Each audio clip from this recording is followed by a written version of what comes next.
It's one of the most critical jobs in the world, protecting the President of the United States. But that's just the tip of the iceberg for the Secret Service. From Miami to New York, Secret Service agents are armed and undercover, protecting your money, taking down counterfeit rings, and breaking up fraud schemes. Go behind the front lines of a non-stop battle against crime with the United States Secret Service.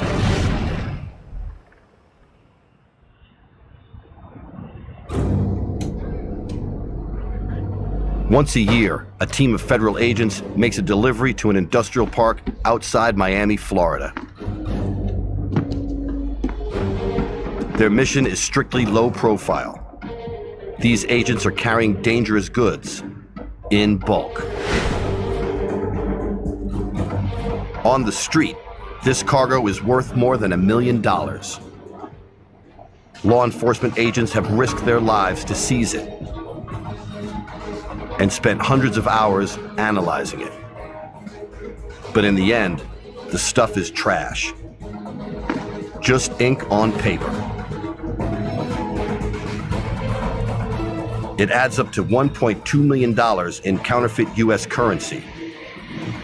Just a fraction of the millions in forged bills taken off the streets every year in Miami alone. Keeping the poison of counterfeit out of America's financial bloodstream is a never-ending struggle. And a duty that falls to the agents of the United States Secret Service.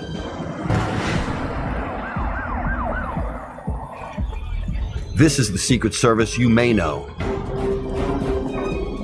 The security team, or protective detail. Choose to range. A job where failure is not an option. Our people have a very difficult job. They have to be right 100% of the time. We have no room for error. For Secret Service agents, the stakes couldn't be higher. Whether they're protecting the president or working the agency's other top mission, protecting the US economy. The Secret Service was created to fight a flood of counterfeit that swamped the US during the Civil War. Today, that struggle has gone global. Our financial system is really under attack every day. Counterfeiters always try to defeat our nation's financial system. And for a counterfeiter, sometimes there's no higher calling than to see if they can counterfeit a US note. Miami, Florida. Gateway to the Caribbean and Latin America. These streets are a matrix of international commerce. Shipping, shopping, beaches, and business all make this city a prime target for a flood of forged currency.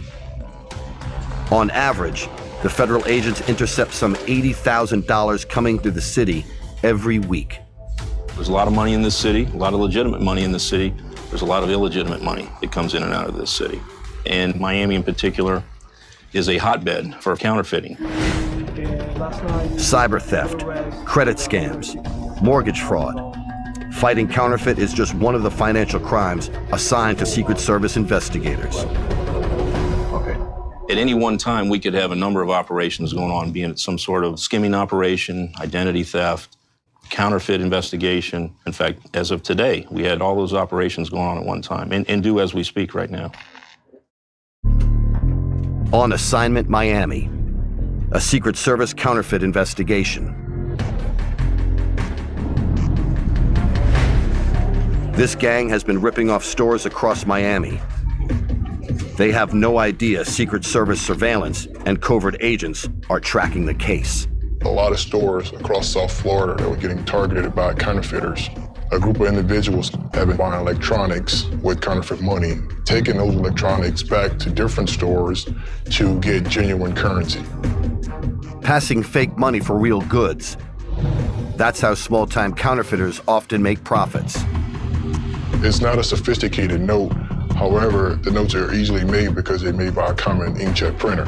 And unfortunately, South Florida is getting saturated. Some counterfeiters rely on an ally working the register to make sure their bills pass. But this target employee really works for the U.S. Secret Service.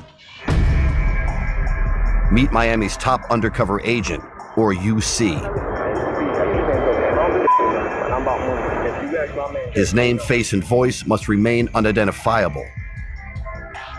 But for the first time ever, this UC talks on camera about working as the inside man. Not everyone can do undercover. You have to be able to blend. Hey man, how you doing, brother? You have to study your target, and you have to be able to communicate and talk to this person and get on their level. You know, I'm not gonna come up to them as a Secret Service agent and be like, hey sir, how are you? You got some contraband, I need to talk to you about it. You have to stoop to their level. You know, you wear their clothes, you use their slang. Getting a man on the inside also takes time. In the case of the retail counterfeit ring, the breakthrough came when they identified a link to the suspect. We noticed from the surveillance footage that the defendant spoke to a young lady who worked at the Target store. So I approached that young lady and I brought her back into the office and I told her, hey, you need to work with us. We need to get these guys off the street. And once I know that you know somebody, that's all I need. So I did what they call a surprise meet. The undercover agent orchestrates what seems like a random meeting. His contact makes the introduction. I'm Scott, dude. All right. But it's up to the UC to lure the suspect into a deal.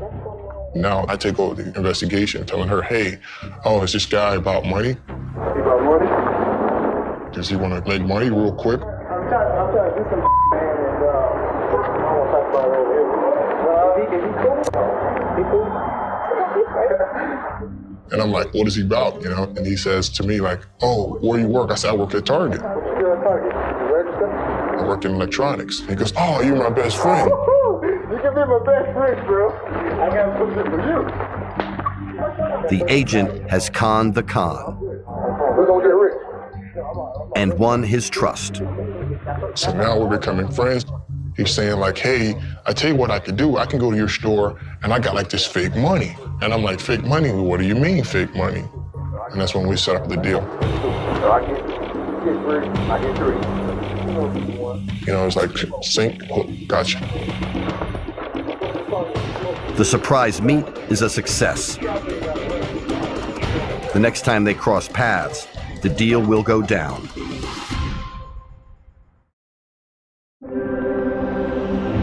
In Miami, the Secret Service has turned a Target store into a trap. Be advised, target heading southbound. Roger that. But there's no guarantee the suspect will take the bait, even with an undercover agent in on the scam. You do all this work for this one day, for this couple hours of an operation, and it might not go. So yeah, are we anxious? Yeah. Is it the stakes higher? Yes. And when the guy comes, now everybody's excited, like, okay, we might have something here. Surveillance cameras have been patched into a clandestine network. Remote controls let agents track the action.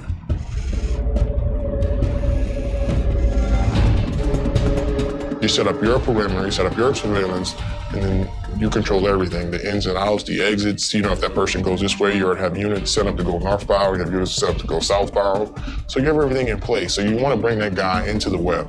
You know, once you bring that guy into the web, it's kind of hard to get out of.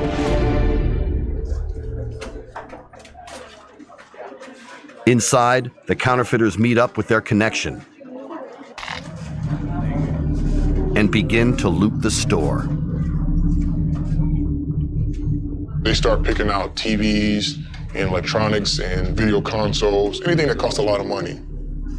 Like these Xboxes, and they're like $400, $500, and then the televisions would cost like about $1,200 to $1,500.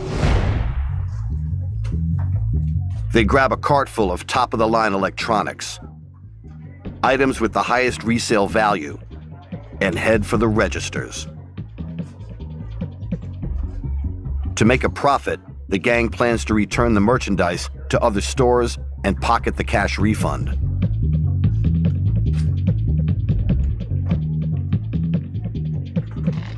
The gang pulls out a roll of bogus bills. The undercover team has been waiting for just this moment. When they come up with the merchandise, I would take the counterfeit, give it to my guy. He puts it in a separate compartment of the drawer, and then we give him a receipt. The counterfeit keeps coming. Over $5,000 in fake money. But the scheme is worthless without receipts.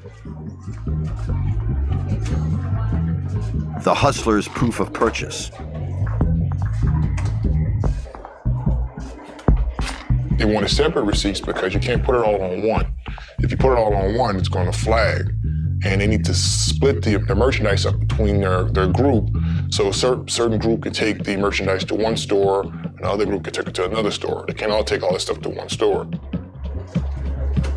The UC plays his part to the final moment. His skills are critical for a safe, clean takedown. He sidetracks the counterfeiters, knowing that if they suspect a setup, the arrest could get dangerous. You try to distract them one last time so they won't see the arrest teams coming in. You know, like, hey, help me put this in the truck. So they open up the trunk. He had this SUV with these speakers in the back, and we had no room to put the TVs. So I'm looking at it and I'm like, well, where are you gonna put all these TVs? And you didn't think of that, you know? But they never think. All they think about is the money, okay? I wanna make quick money and I wanna make it fast, and that's how they do it. So he comes, he looks at me, he said, well, can I take it back down? I said, wait, you mean at the same store? You're gonna buy $5,000 worth of goods and you wanna take it all back at the same store? I'm like, no, you can't do that. So then I gave you the arrest signal.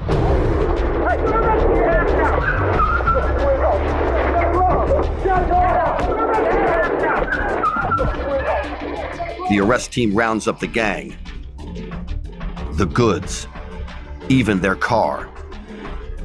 Enough evidence to convict them. When my team comes after you and we put you in jail, you belong there. You know, because there is no, well, I don't know if he did it or not. No, you did it. We caught you on tape, and you need to go to jail.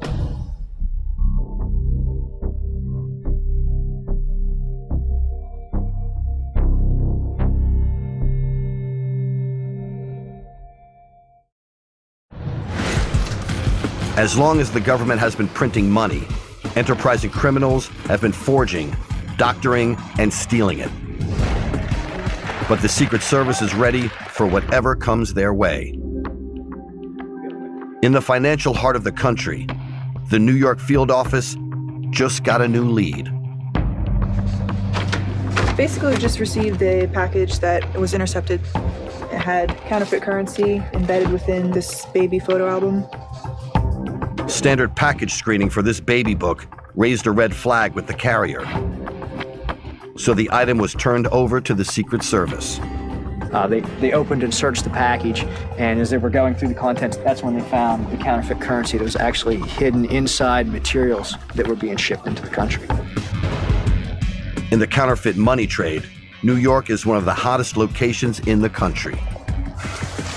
Often counterfeit money is printed abroad, then smuggled into the U.S. Thanks to the city's size and status as one of America's busiest international ports of entry, roughly 10% of the country's phony cash comes in here.